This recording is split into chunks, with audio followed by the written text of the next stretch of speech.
Muy buenos días. Nuevamente les damos la bienvenida a esta segunda jornada de la agenda académica del Congreso Nacional de Iniciativas Clúster 2021, evento que se realiza anualmente con la dirección del Ministerio de Comercio, Industria y Turismo, Colombia Productiva, la red Clúster operado por Confecámaras, las cámaras de comercio coordinadoras de Barranquilla, Bogotá, Bucaramanga, Cali y Medellín para Antioquia, en su sexta edición con el eslogan Sofisticando mercados y descubriendo oportunidades. Es organizado por la Cámara de Comercio de Ibagué, con la colaboración de Impulsa Colombia, la Comisión Regional de Competitividad del Tolima, las cámaras de comercio de Honda, Guaduas y Norte del Tolima y del Sur Oriente del Tolima, la Gobernación del Tolima y la Alcaldía de Ibagué.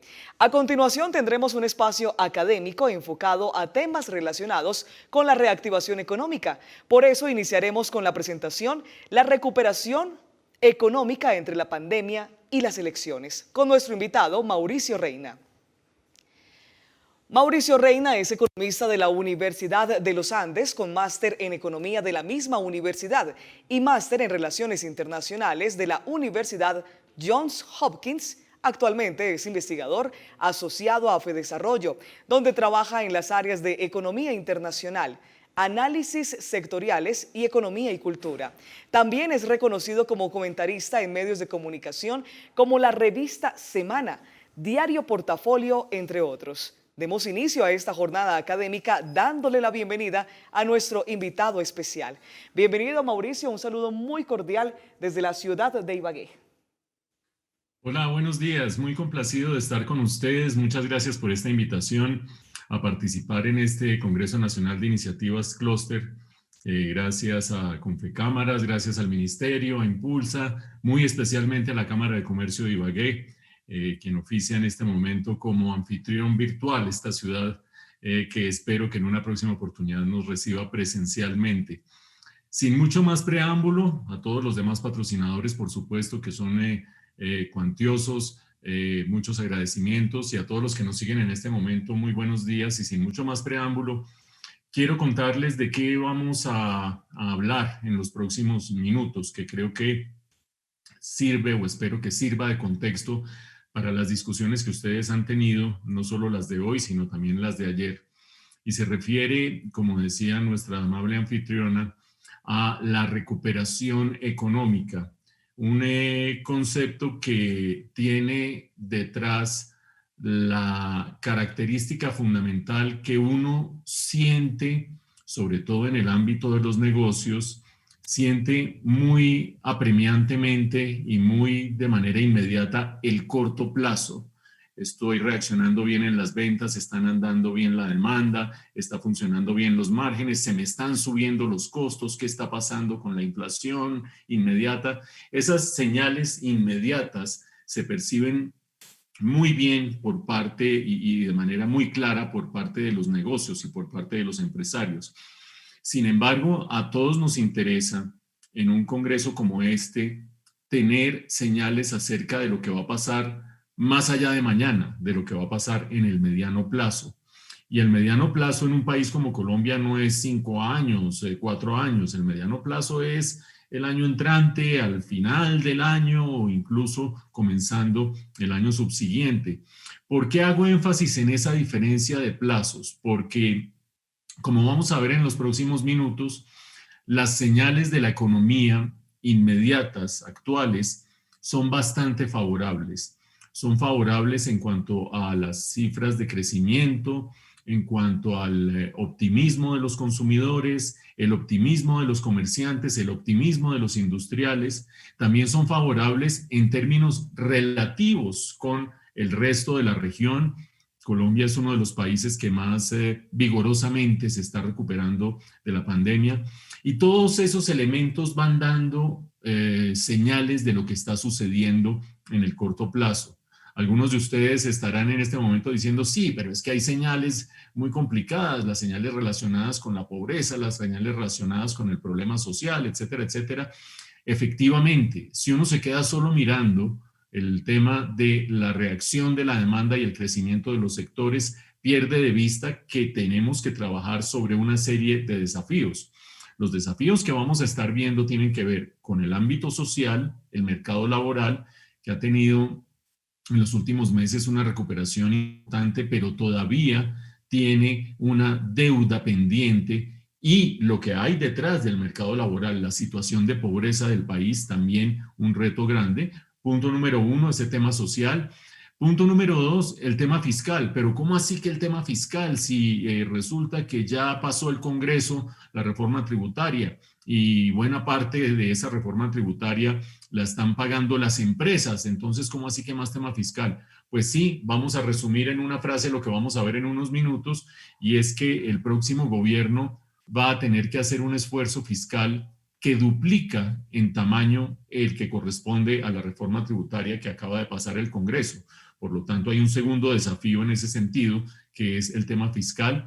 También el ámbito externo. Ustedes viven cotidianamente, algunos de ustedes muy pendientes del dólar y muy pendientes de si hay una apreciación, si ya nos bajamos de 3.800, entonces ¿será que esto sigue para abajo o no? Ese dólar es apenas un indicador de un entorno que también es desafiante, que es el entorno externo. En un momento vamos a ver por qué es previsible que en el año entrante vuelvan a restablecerse las presiones devaluacionistas y de qué condiciones y de qué características depende que se cristalicen o no se cristalicen. Y finalmente un reto adicional que tiene que ver con la inflación. Aquellos de ustedes que están en el sector agroindustrial o que tienen negocios relacionados con alimentos, habrán visto que la inflación, especialmente la inflación de alimentos, viene presionando muchísimo los costos y eso empieza a erosionar los márgenes y empieza a obligar a las empresas a tener que traducir esas presiones de costos en mayores precios, lo que empieza a afectar evidentemente la demanda y el bolsillo de los consumidores. Entonces está claro que en esa visión de corto plazo puede ser que todos estemos un poquitico más tranquilos de lo que estábamos hace 6 o 9 meses, porque las señales del entorno en dinamismo económico son buenas, pero cada noche alguno trae una preocupación, o el desempleo y la pobreza, o el tema fiscal, o el tema relacionado con el sector externo y el dólar, o lo que va a pasar con la inflación. Esos son exactamente los temas que yo voy a discutir con ustedes. Y quisiera preguntarles si están viendo en este momento la presentación. Si nadie me dice nada, supongo que sí la están viendo, porque yo aquí la tengo más o menos bien Doctor Mauricio. cuadrada. Entonces, la discusión que vamos a tener va a tratar de recoger esos distintos temas que mencioné. La recuperación avanza en primera instancia, pero con problemas sociales. En segunda instancia, el problema fiscal, lo que hay por hacer. En tercer lugar, la situación externa, y ahí vamos a hablar un poquito de inflación.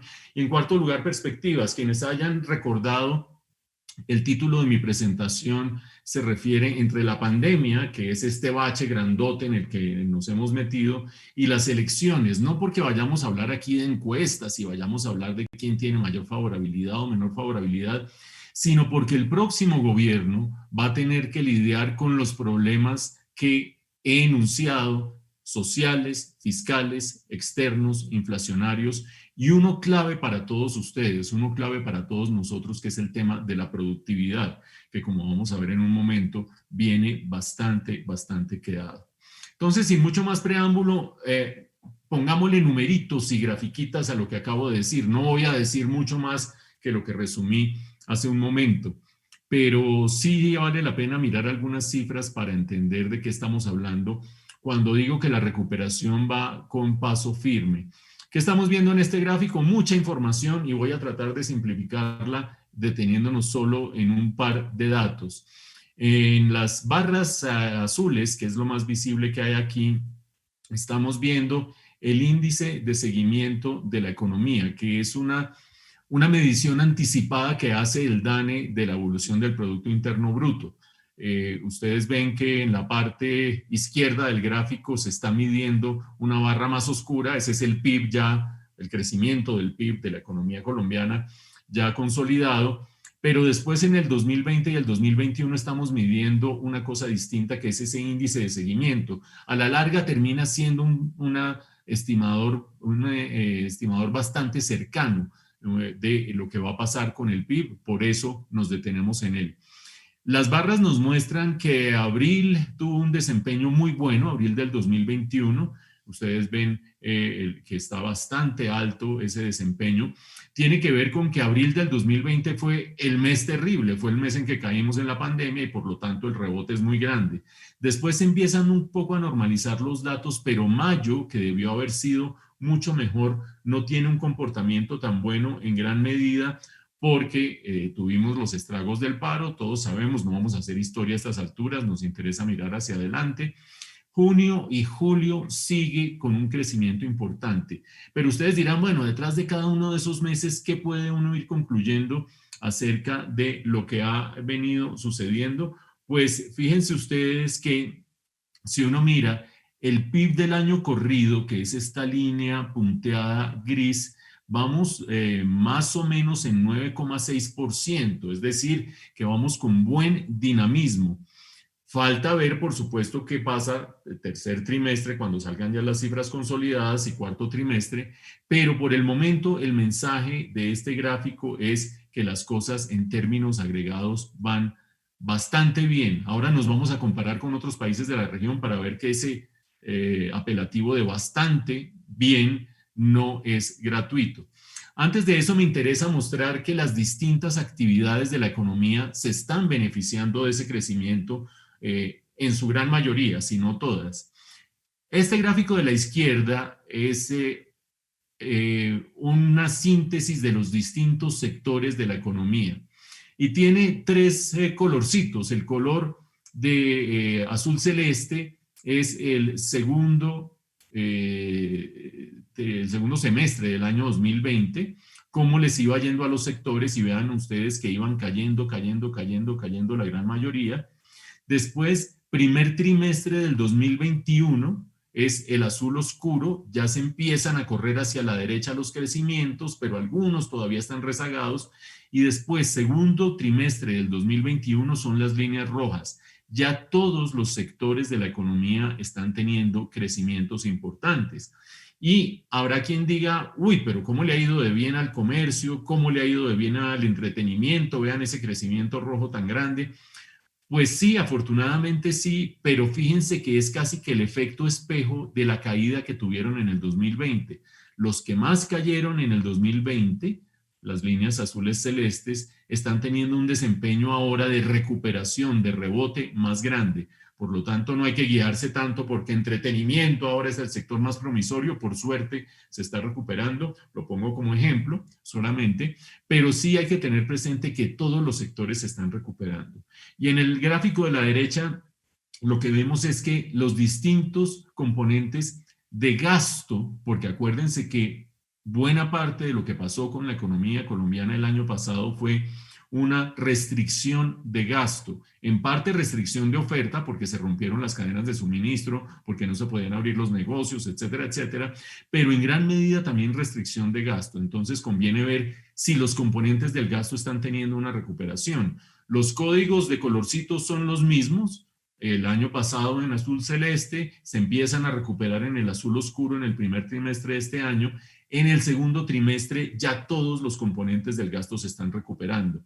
El gasto del consumo final, el consumo privado, la formación bruta de capital, que es la inversión privada en últimas, el consumo público, etcétera, etcétera.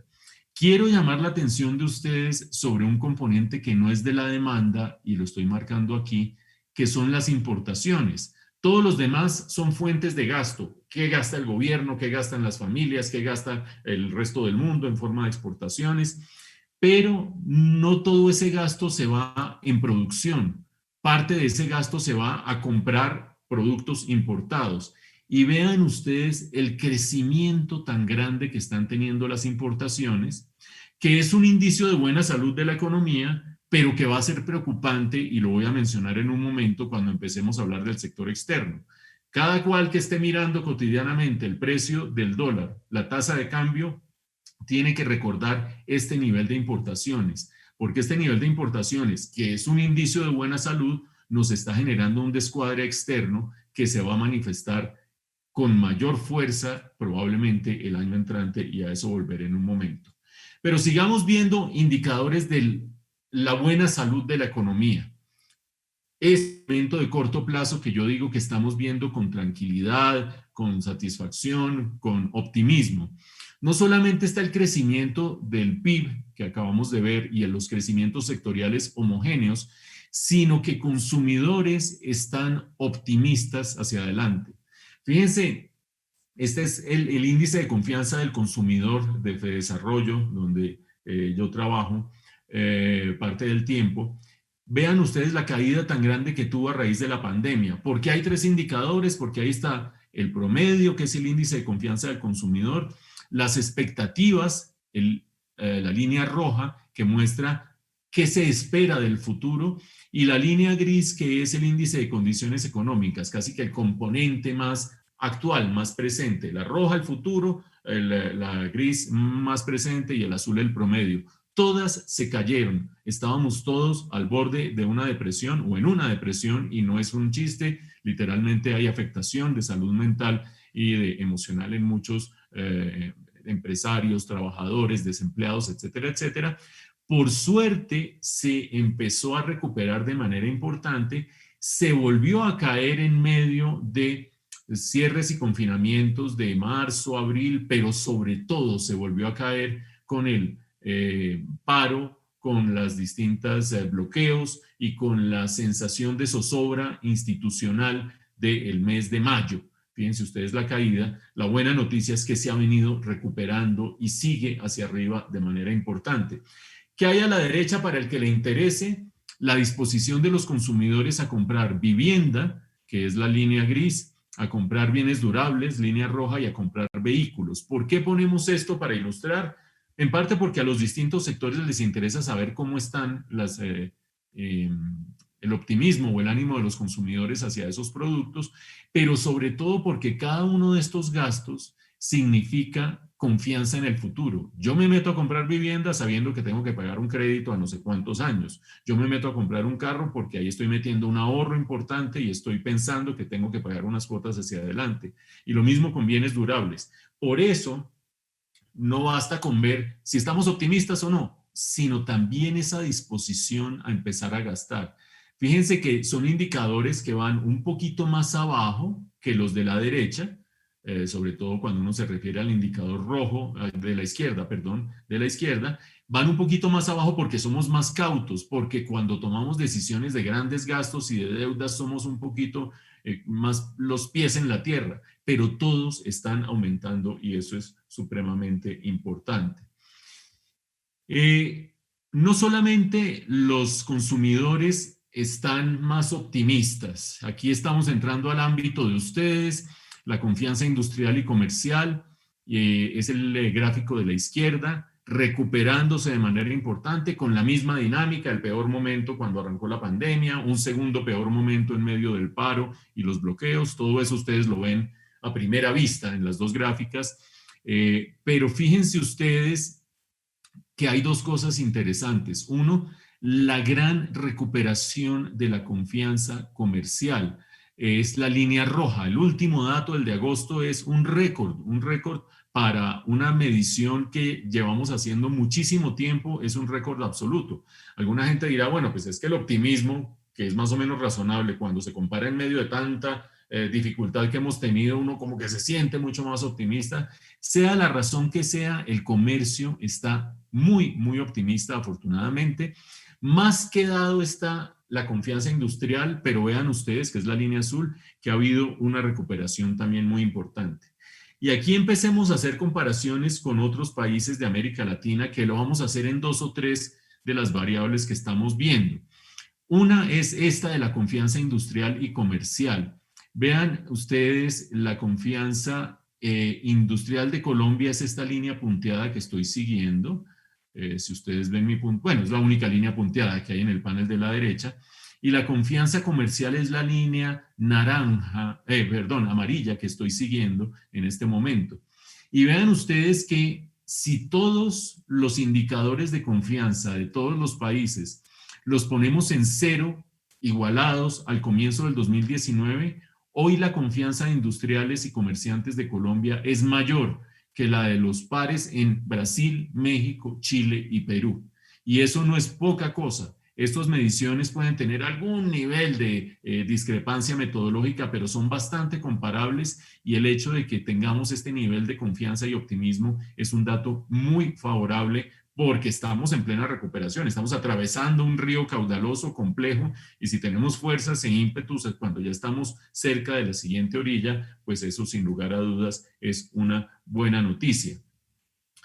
Con eso en mente, cerremos la discusión de entorno económico de esas señales del presente con dos reflexiones. Esta presentación, los organizadores la van a circular entre aquellos que quieran tenerla. Por lo tanto, no pretendo yo que miremos todos los datos ahora, pero llamarles la atención para el que quiera revisar. Proyecciones de Fedesarrollo, me interesa este cuadro que estoy señalando, el de arriba a la derecha. Proyecciones de Fedesarrollo acerca de cómo vamos a cerrar el año. Tenemos un escenario que es el más pesimista, digamos, con un crecimiento del 9,4%, el más optimista con 9,8% y un escenario medio de 9,6%. Allí ustedes ya tienen más o menos el pulso de lo que viene. Estamos pendientes de lo que vaya a suceder con el segundo, ojalá fuera el segundo, el cuarto pico de la pandemia. Hay cierta incertidumbre. Se supone que los niveles de vacunación han ido avanzando desde el tercer pico y eso puede hacer que tenga menos estragos. Se supone que no va a haber tantos cierres.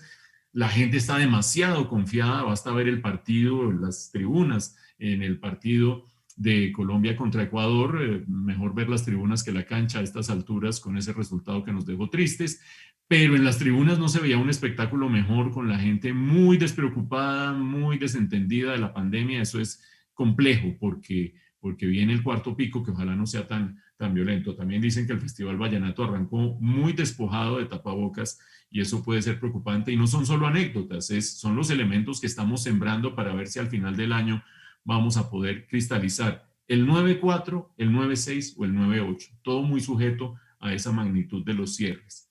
¿Y eso dónde nos ubica frente a América Latina?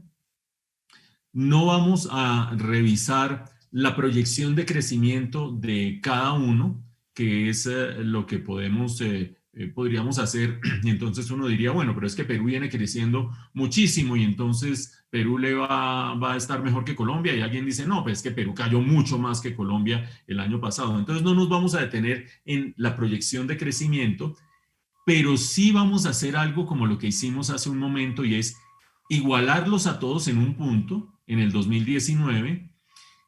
Ahí vemos qué tanto cayó cada uno de los países en el 2020. Vean la situación de Perú, la línea roja, la estoy marcando con la flechita. Vean la situación de Colombia a mitad de camino, no caímos tanto como otros países, ni nos fue tan bien como otros países. Pero me interesa señalar lo que pasa en el 2021, que es ese proceso de recuperación.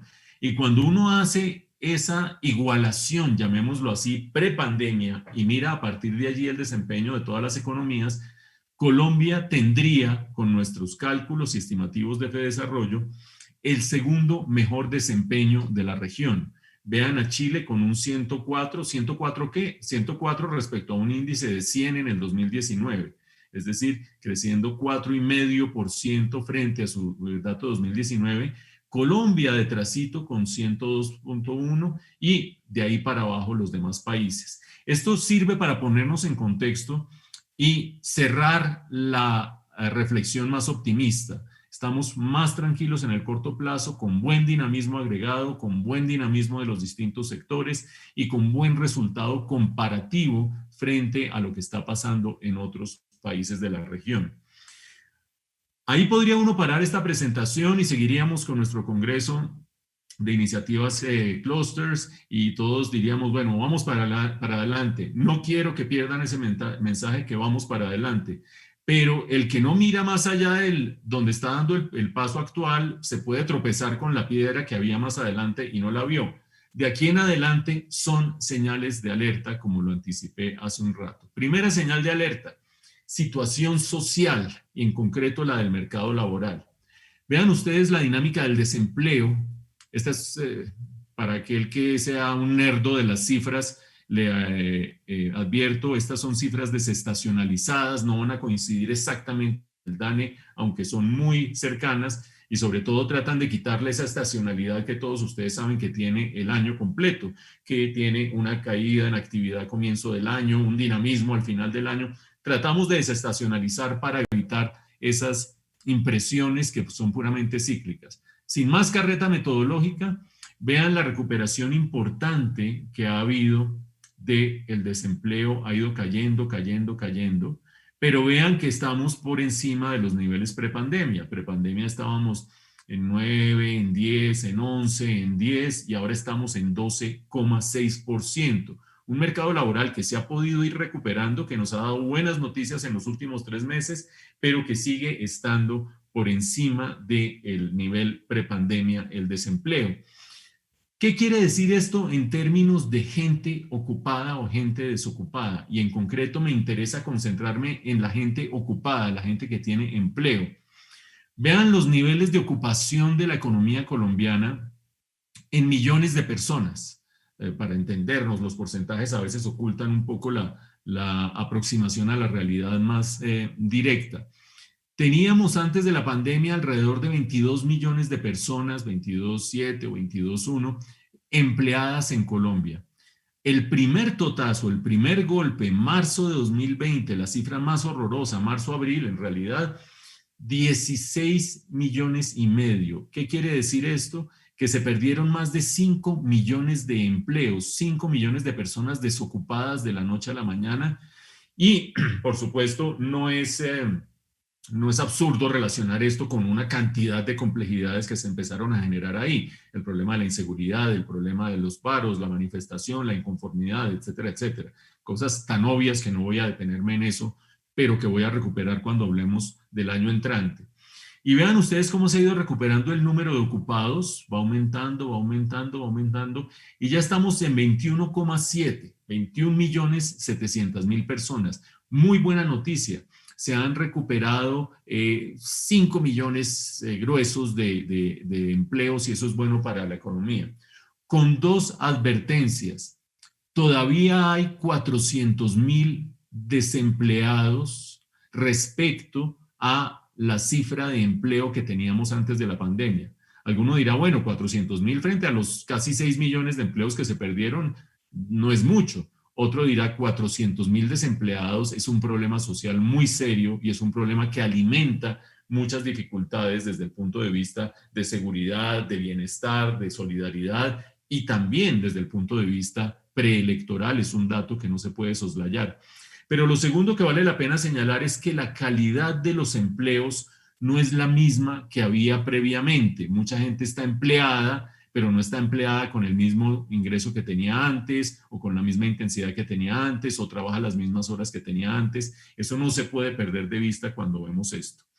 Hay que profundizar en dos segmentos de la población para entender la situación en la que estamos, los jóvenes y las mujeres, los segmentos que más han sufrido con el problema del desempleo.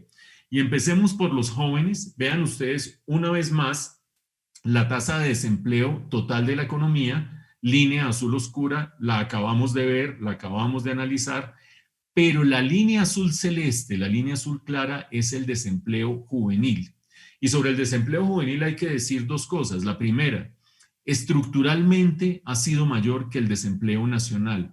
Y eso, desde el punto de vista de la sostenibilidad de una sociedad, es suicida. ¿Cómo es que los jóvenes, el reemplazo de la población que viene creciendo y empujando, está en condiciones peores que el resto de la población desde el punto de vista laboral? Pues sí, cargamos ese problema desde hace un buen rato y eso exige una transformación estructural del mercado laboral y del aparato productivo para dar empleo a los jóvenes. Lo segundo que hay que destacar es que si bien ha habido una brecha desde hace mucho rato, esa brecha se abrió significativamente con la pandemia y se mantiene bastante abierta. Al ojo, no nos vamos a poner a hacer sumas y restas, uno ve que la distancia entre las dos líneas es mayor hoy de lo que era en tiempos prepandemia. Es decir, hay un problema persistente con los jóvenes Y si ustedes quieren ver fuente de perturbación en orden público, en disconformidad, en inconformidad, perdón, en desilusión, en inconformidad con las instituciones, los jóvenes tienen en este momento en Colombia los mayores niveles de pesimismo y de inconformidad. Las mujeres, ¿cómo está la situación? Detengámonos en el gráfico de la izquierda. Ahí tenemos el desempleo nacional, el que acabamos de ver varias veces es la línea verde. El de hombres, el nacional promedia hombres y mujeres. El de hombres está por debajo, es decir, es mejor el mercado laboral para los hombres, la línea azul oscura. La línea roja es el desempleo para las mujeres. Una vez más, la brecha viene de tiempo atrás, no es un problema que apareciera con la pandemia. Viene de tiempo atrás y sobre ese tema estructural hay que trabajar. Pero el tema estructural, el problema estructural se ha deteriorado. Vean cómo con el aumento de la pandemia, del desempleo en todos los niveles, se amplió la distancia entre la línea roja y la línea azul. Y vean cómo se está medio cerrando, pero todavía la diferencia es tremendamente amplia. Allá hay muchos elementos detrás sobre los que hay que trabajar, pero uno fundamental tiene que ver con la educación. No voy a decir profundizar en algo que ustedes tienen bastante claro, y es que en la medida en que las mujeres desarrollan un trabajo no reconocido económicamente, no remunerado, que es no exclusivo de las mujeres, pero sí más intenso en el caso de las mujeres, que es el cuidado del hogar, el cuidado de los niños, el que el sistema educativo haya reaccionado tan lentamente para volver a clases ha hecho que la mujer se haya retirado del mercado laboral por simple necesidad de estar con los niños, sacrificando ingresos, sacrificando capacidad de producción, sacrificando empleo.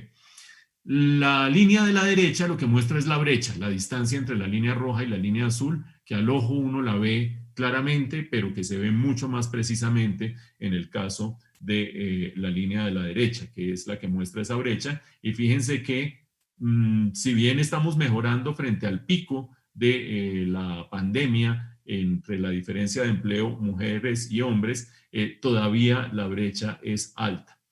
Y vamos a terminar esta discusión sobre el tema social laboral y el reto que significa con una revisión de los sectores productivos, porque los sectores productivos lo que han ido, todos los sectores han ido recuperando empleo.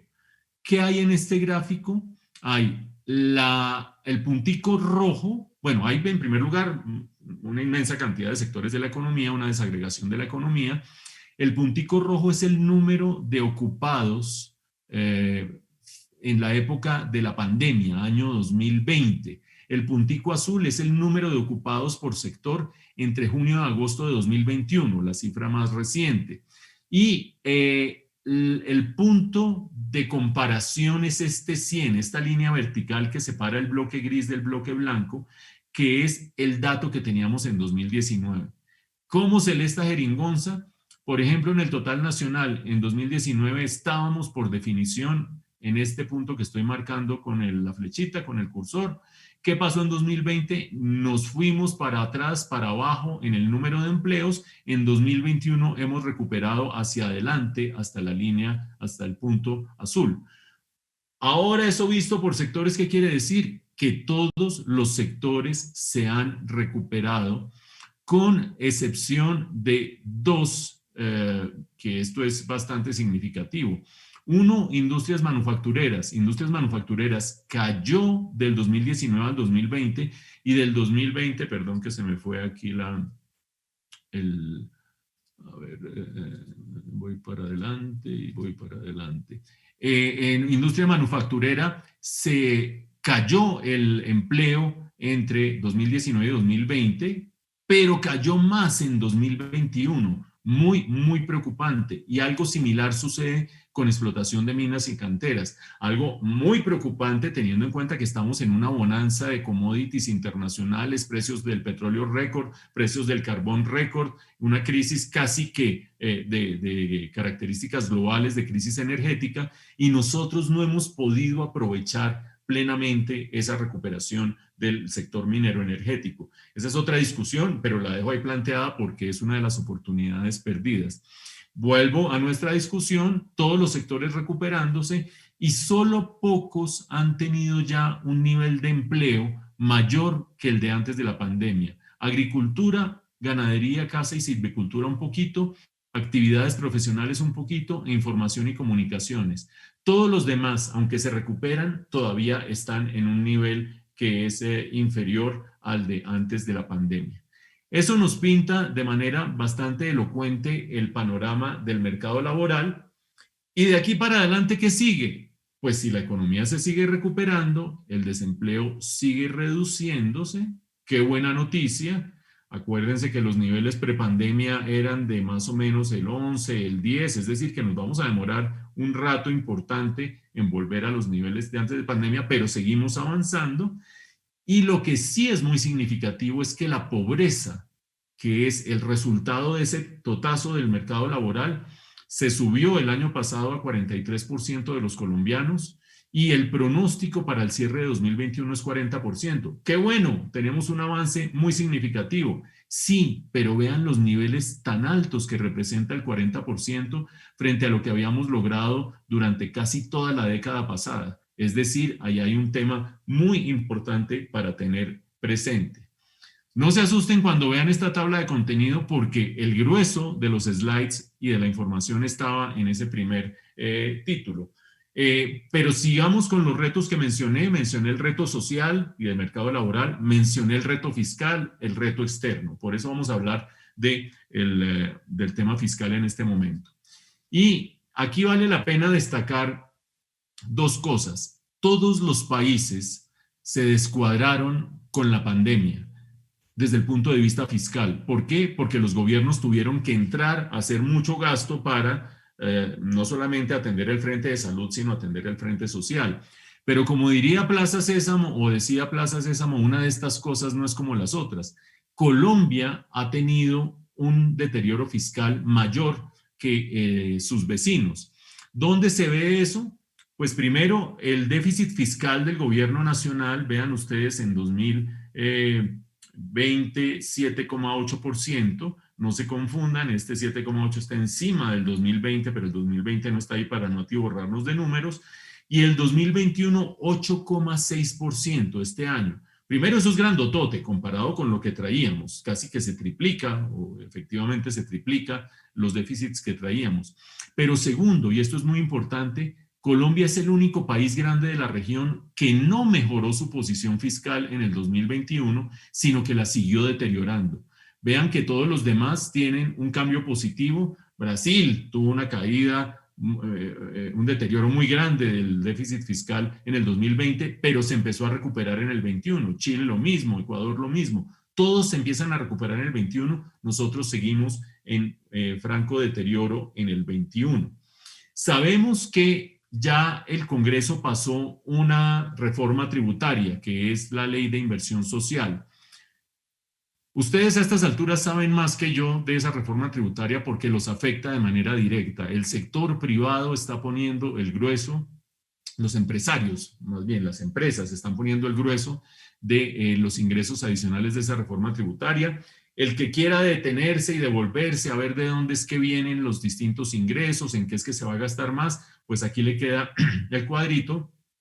Pero lo que es muy importante es ver estos números de acá, que se refieren a que el grueso de lo que se va a recoger en términos de ingresos totales, que es 1,1% del PIB con esta nueva reforma tributaria, de ese 1,1%, 0,6 viene del aumento de la tarifa a las empresas y 0,3 viene de la reducción a 50% del descuento de ICA sobre la renta. Es decir, dos aportes muy significativos del sector empresarial que hacen la inmensa mayoría de la mejora de los ingresos por cuenta de la reforma tributaria. Eso está súper discutido ya a estas alturas, lo tienen asimilado ustedes, no me voy a detener más sobre eso.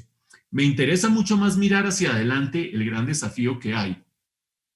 ¿Qué hay en el gráfico de la izquierda? En el gráfico de la izquierda tenemos la deuda pública proyectada hacia adelante como porcentaje del PIB.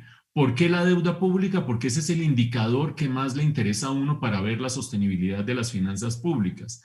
A uno le interesa un descuadre de un año, en la medida en que ese descuadre acumula deuda y cuando yo soy responsable miro hacia adelante, puedo atender esa deuda, es sostenible, se está volviendo explosiva, por eso me detengo en la deuda pública.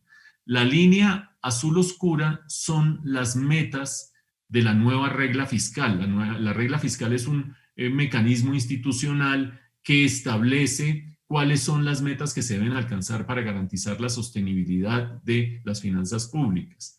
Lo grave es que esa meta de deuda pública 2023, 25, etcétera, etcétera, que va bajando, es razonable que baje porque ese es el propósito que tenemos todos, no despelotarnos en términos fiscales, está lejos del escenario que ha planteado el gobierno a partir de las cifras que hay hoy. Vean que para el gobierno la proyección de la deuda es mayor que la que pone la regla fiscal. ¿Eso qué quiere decir? Que hay que apretarse el cinturón más que lo que ha planteado el gobierno hasta el momento. Y aquí no le vamos a poner misterio. Cuando el ministro José Manuel Restrepo anunció y empezó a explicarle al país la reforma tributaria, dijo, vamos a hacer una tercera parte del esfuerzo. 2/3 partes del esfuerzo las va a tener que hacer el próximo gobierno.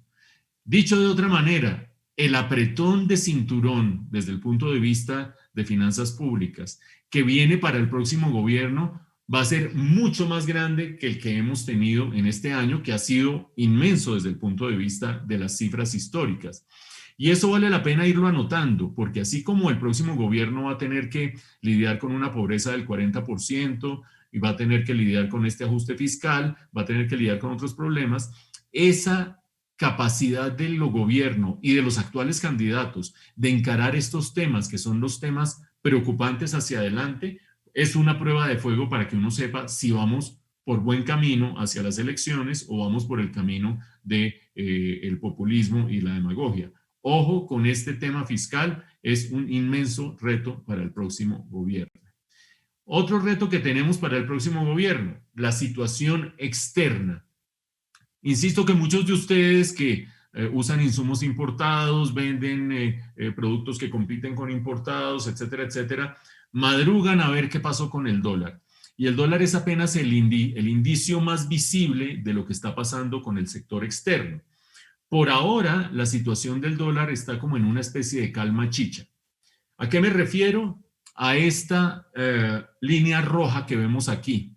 La hemos tratado de traer hasta los datos más relevantes comparados con el precio del petróleo. Vean que el precio del petróleo, que es la línea azul, la tenemos actualizada hasta el mes de octubre. Y en la medida, esto siempre ha funcionado como unas tijeras, en la medida en que el precio del petróleo sube, la tasa de cambio baja, en la medida en que el precio del petróleo baja, la tasa de cambio sube. Eso lo sabemos todos todo el tiempo. Pero fíjense que la tijera se ha descuadrado un poquito en los últimos tiempos. El precio del petróleo, sigan la flecha, por favor. El precio del petróleo ha venido subiendo, subiendo, subiendo, subiendo, y uno abre los periódicos y petróleo por encima de $80 el barril, hay pronósticos, especulaciones de que puede llegar a $100 el barril. Nota de pie de página, qué lástima que no tengamos la capacidad de producción de petróleo que tuvimos de 1 millón de barriles diarios para disfrutar esta bonanza. No la tenemos, estamos muy por debajo, 700,000 barriles diarios, entre 700 y 800, una situación muy lamentable relacionada con la inversión de públicos y privados. Bueno, otra discusión, pero digamos que ahí estamos desaprovechando. Pero muy curioso entonces que esta tasa de cambio no siga para abajo. Si siempre ha habido un efecto espejo, como una especie de tijera, si sube el precio del petróleo, ¿por qué no sigue bajando la tasa de cambio? Pues porque tenemos unos problemitas estructurales adicionales al precio del petróleo y son los que quiero señalar porque con esos vamos a tener que lidiar en el mediano plazo. Uno, la balanza comercial deficitaria, la diferencia entre lo que le exportamos al mundo y lo que importamos del mundo. Hace un rato llamé la atención de ustedes sobre el gran aumento de las importaciones y quiero ahora convertirlo en estas cifras, estas barras. Lo que nos muestran es el nivel de importaciones del 2018, del 19, del 20, son las barras grises, recuerden ustedes. Las barras hacia arriba, que son las azules, son las exportaciones. Y la diferencia entre uno y otro está marcado con la línea roja. Vean cómo se ha ido ampliando desde 2018 el déficit comercial. En gran medida porque la economía requiere más importaciones para funcionar, pero el sector exportador, el petrolero, pero todo el sector exportador no reacciona de la misma manera. Esto lo vamos a pegar con una discusión de productividad con la que voy a cerrar en 7 minutos esta discusión. Ese tema de estar tan quedados en productividad se empieza a reflejar aquí. Y eso evidentemente se traduce para aquellos que hayan pasado por un curso de macroeconomía o que hayan seguido la discusión macroeconómica con algún detalle, en un déficit en cuenta corriente. ¿Qué es la cuenta corriente? Es todo lo que le vendemos al mundo menos todo lo que le compramos al mundo. No es solamente lo comercial, sino también servicios que significan ingresos y egresos por la cuenta de servicios, etcétera, etcétera. Y eso es lo que en últimas uno necesita financiar. Todo lo que le vendo al mundo menos todo lo que le compro al mundo, si es deficitario, necesito dólares para cubrir ese hueco, porque ese es el hueco que hay que cubrir.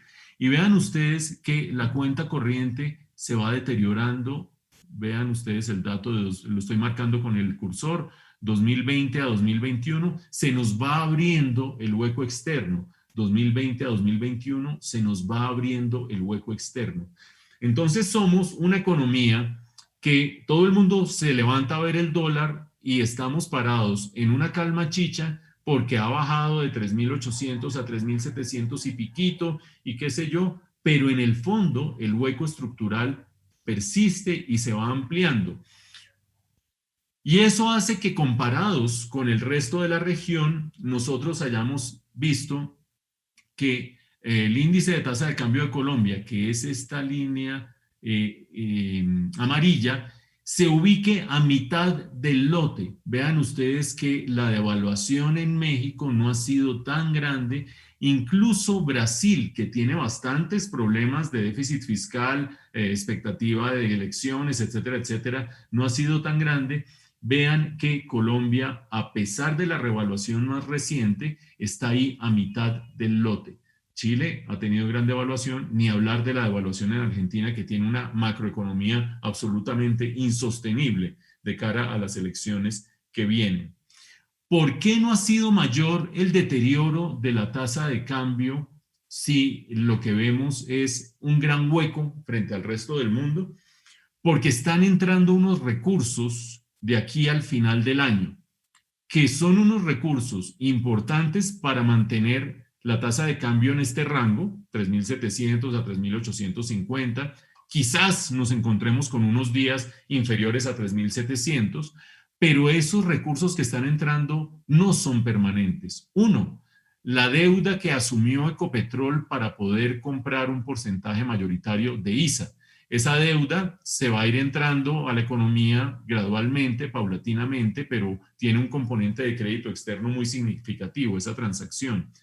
Y dos, los recursos extraordinarios de distribución de los derechos especiales de giro del Fondo Monetario Internacional.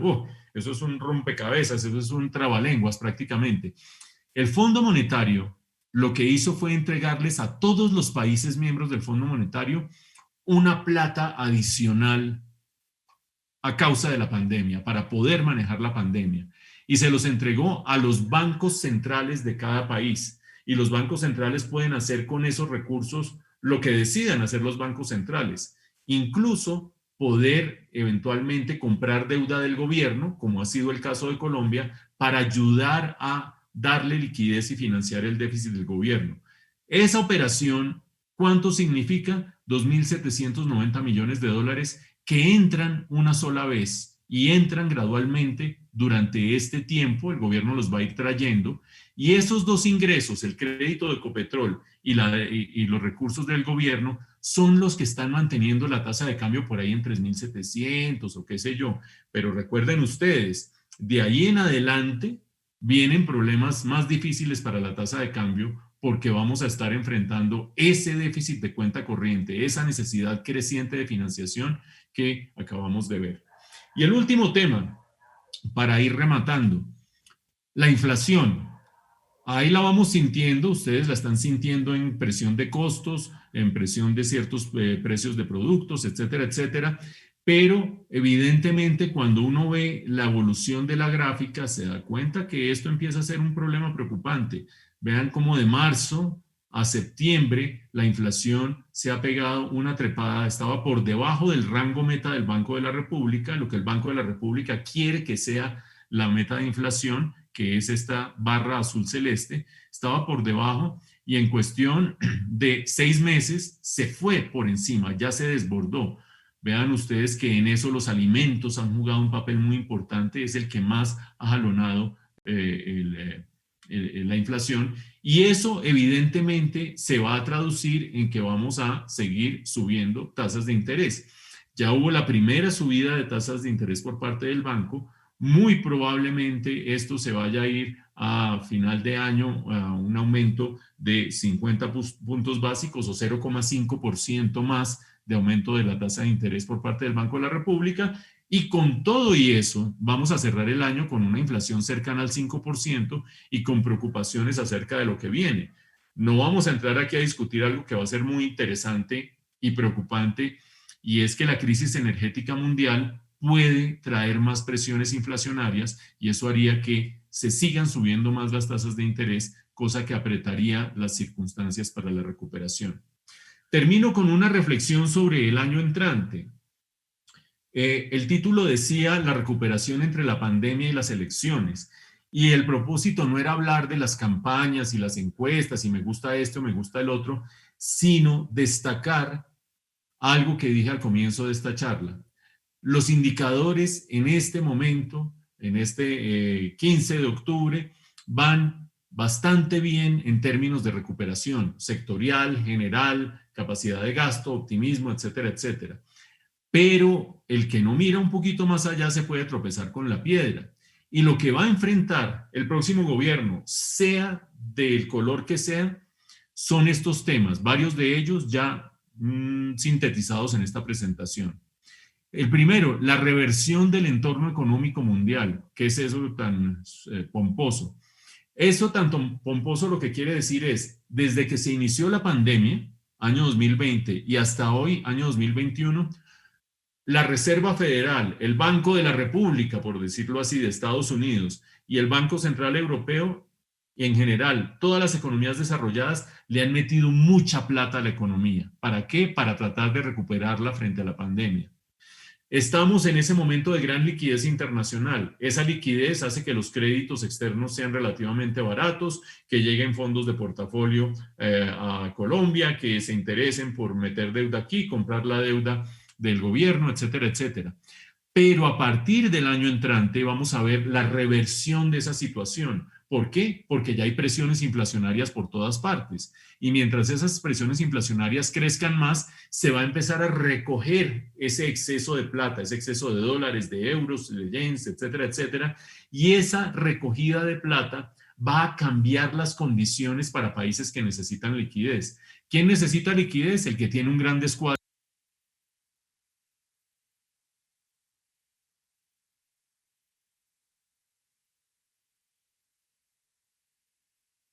Bien, doctor Reina, estamos experimentando en este momento una situación en la cual se nos ha ido su audio. Le recomendamos por favor que revise el equipo desde el cual se encuentra conectado para que Ya, ahí efectivamente me deben continuemos. estar oyendo. Perfectamente, doctor, usted puede continuar. Listo, ya voy a terminar. Es que me apareció, el anfitrión le ha silenciado su micrófono, entonces ya lo reactivé. Esa reversión va a cambiar el caminado y va a significar que vamos a necesitar una política macroeconómica distinta a la de abundancia de liquidez. Segundo gran reto, la nueva y enorme reforma tributaria. 2 veces la reforma tributaria que acabamos de pasar. Eso lo tiene que hacer el gobierno próximo de entradita. Y más vale que empiecen las campañas a decirnos cómo piensan hacerlo. Nadie va a decir la verdad, porque todo el mundo quiere ser presidente, pero nosotros, como electores y observadores y analistas, deberíamos tener eso en mente. Tres, reforma laboral. ¿Por qué reforma laboral? Para resolver el problema del desempleo general, pero también el de los jóvenes, pero también el de las mujeres y sobre todo ir cerrando esas brechas entre distintos sectores de la población en términos de empleo. Cuarto, reforma pensional. Nadie le para bolas al problema pensional. Todo el mundo lo patea para adelante, dice que ahí no hay problema. El sistema pensional en Colombia deja desamparados a el 75% de los adultos mayores del país y lleva subsidios para quienes más ganan en este país. Y eso es aberrante desde el punto de vista político, económico y social.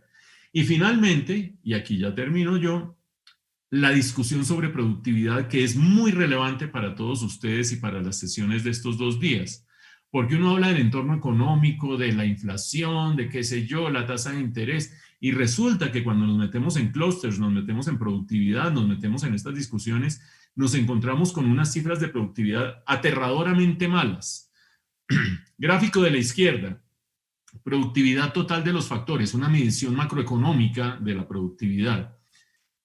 Y uno ve lo que ha pasado desde 1980 con la productividad total de los factores de Asia, línea gris que estoy siguiendo aquí, a nadie sorprende, bueno, ahí están los milagros asiáticos, Estados Unidos, línea negra, Europa, línea amarilla, el cero por aquí, el punto de arranque, digamos, del indicador, y en Colombia la productividad total de los factores hoy es inferior a la que teníamos en 1980.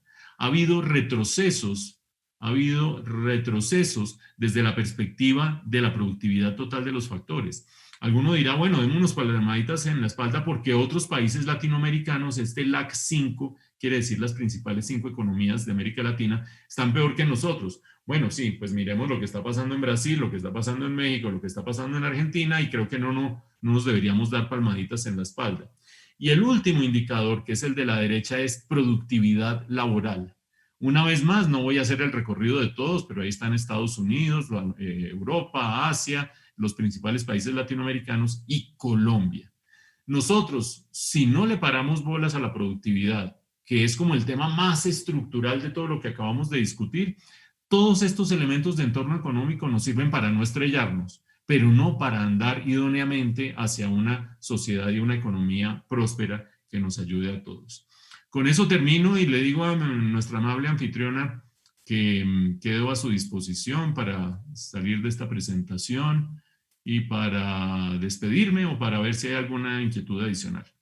Pues doctor, muchísimas gracias. Muy interesante todos los datos y el panorama que además usted nos entrega para nuestro país. Y además de ello, en ese sentido, nos han llegado varias inquietudes. Hemos ubicado dos de ellas a las cuales les vamos a presentar para que usted amablemente nos brinde su orientación o su respuesta. La primera nos dice, bajo la perspectiva de que estamos en una buena senda de crecimiento, oportunidades de mejora en el ámbito social, ¿qué tipo de políticas se podrían implementar para mejorar estas cifras macroeconómicas que influyan en lo social? ¿Y la segunda? Y la segunda dice lo siguiente, sabiendo que no hay referencias del comportamiento de una pandemia como esta y viendo las gráficas que nos mostró sobre las brechas de empleo entre hombres y mujeres, añadiendo además que la virtualidad se puede quedar en muchos oficios, ¿cuánto tiempo puede tomar restablecer esos empleos femeninos? La brecha, ¿qué se podría hacer para disminuirla? Muchas gracias. Quiero empezar por esta última pregunta. La brecha en el empleo entre mujeres y hombres antecede a la pandemia, lo vimos en el gráfico, se profundizó con la pandemia. Por lo tanto, hay que tratar de resolver la situación que generó la profundización en la pandemia, pero también la situación antecedente. Y cuando uno habla de lo que generó la profundización en la pandemia, lo mencionaba en algún momento, se refiere a esa necesidad de muchos hogares de que la mujer en su condición de principal cuidadora en el hogar y sobre todo frente a los niños que no han acabado de regresar al colegio, haya tenido que sacrificar empleo o posibilidades de emplearse para atender esa necesidad apremiante. Desde esa perspectiva, una vez sepamos los resultados de la cuarta ola de la pandemia, creo yo que es inaceptable que haya instituciones educativas que no quieran volver a la presencialidad. Hablo de colegios, hablo de las primarias, los bachilleratos, pero hablo también de las universidades públicas, que es inaudito que a estas alturas, en muchas de ellas, no haya regreso ni siquiera gradual a la presencialidad. Y creo que eso, que genera mucho ruido político, protesta por aquí, pancarta por allá, manifestación por allá, es algo que esta sociedad tiene que reflexionar. En cuanto a la condición estructural, hay toda una discusión acerca de la valoración del trabajo como de todo el trabajo que desarrollan las mujeres que no es valorado desde el punto de vista económico, que no es solamente cuidar a los niños, es una gran cantidad de labores domésticas que son súper exigentes, son muy importantes para la preservación de la estabilidad de la familia, social, etcétera, etcétera, y que no tienen esa valoración. El mundo entero lentamente se va a ir moviendo hacia darle valor a esas actividades, y no hablo solamente de valor monetario, sino de valor en el mercado laboral. Y allí se debería ir cerrando más la brecha de empleo entre los dos géneros. Entre otras cosas, porque cuando uno ve el otro gran factor, que es la capacitación de las mujeres, se da cuenta que hoy en día la matrícula femenina en el sistema educativo supera la masculina. Por lo tanto, están dadas las condiciones para que se cierre esa brecha. Y la primera, lentamente, porque es difícil desde su punto de vista político e institucional. Y la primera, con estos beneficios macroeconómicos, ¿qué hacer con el campo social? Ahí hay un reto muy grande, porque esta reactivación económica, si la dejamos en piloto automático, en lo que se traduce es en una generación rezagada de empleos. Vean, recuerden ustedes ese cuadrito que mostramos con los distintos sectores, muchos de ellos ya con dinamismo, pero todavía con un empleo inferior al de antes de la pandemia. Hay un retraso en la generación de empleo. Si uno sigue como va, pues va a seguir habiendo ese retraso, pero aparte de eso, con inferior calidad en los empleos, con un ajuste que han hecho los empresarios, todos hemos aprendido a estar por esta vía virtual, pero también a ahorrar ciertos turnos, hacer no sé qué a raíz de la pandemia, que es bueno para la productividad, pero malo para la empleabilidad, y además de eso, con el impacto frente a la pobreza. No podemos seguir como vamos. El próximo gobierno tiene que ampliar programas sociales y focalizar ciertos tipos de incentivos para la atención de poblaciones más vulnerables. Y eso vale plata. Y eso está dentro de las cuentas de la reforma tributaria que se viene, que duplica el valor de la actual. Con eso lo que quiero decir es que la respuesta conceptual a la pregunta es relativamente fácil. ¿Qué hacer con el buen momento económico para que se traduzca en mayor bienestar social? Pues afinar y apretar las tuercas de la política social. Es relativamente fácil. Llevarlo a la práctica es muy difícil porque eso vale plata y estamos en un momento en el que apenas estamos atravesando la tercera parte del río del descuadre fiscal. El próximo gobierno tendrá que atravesar dos partes más y en medio de aguas muy turbulentas, porque como ustedes habrán visto, la gobernabilidad no es algo que necesariamente vaya a tener el próximo presidente, dado la gran dispersión que hay en este momento en las preferencias políticas en las encuestas.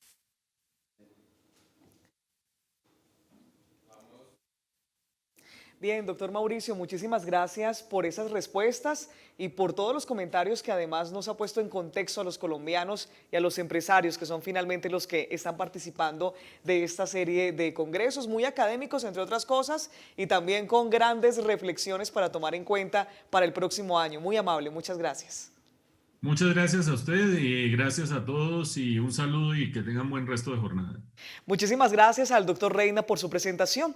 Para las personas que están preguntándonos por las memorias del evento, recuerden que estas van a quedar allí puestas en nuestra plataforma en los próximos días. Recuerden que durante el transcurso de este congreso pueden enviar sus preguntas al chat disponible en la parte inferior de sus pantallas y nosotros se las haremos llegar a los conferencistas. En nombre del comité organizador en cabeza del Ministerio de Comercio, Industria y Turismo Colombia Productiva, la red de clúster operado por Confecámaras, las cámaras de comercio coordinadoras de Barranquilla, Bogotá, Bucaramanga, Cali y Medellín para Antioquia, su sede anfitriona, la Cámara de Comercio de Ibagué, con la colaboración de Impulsa Colombia, la Comisión Regional de Competitividad del Tolima, las cámaras de comercio de Honda, Guaduas y Norte del Tolima y del suroriente del Tolima, la Gobernación del Tolima y la Alcaldía de Ibagué. Les agradecemos su participación.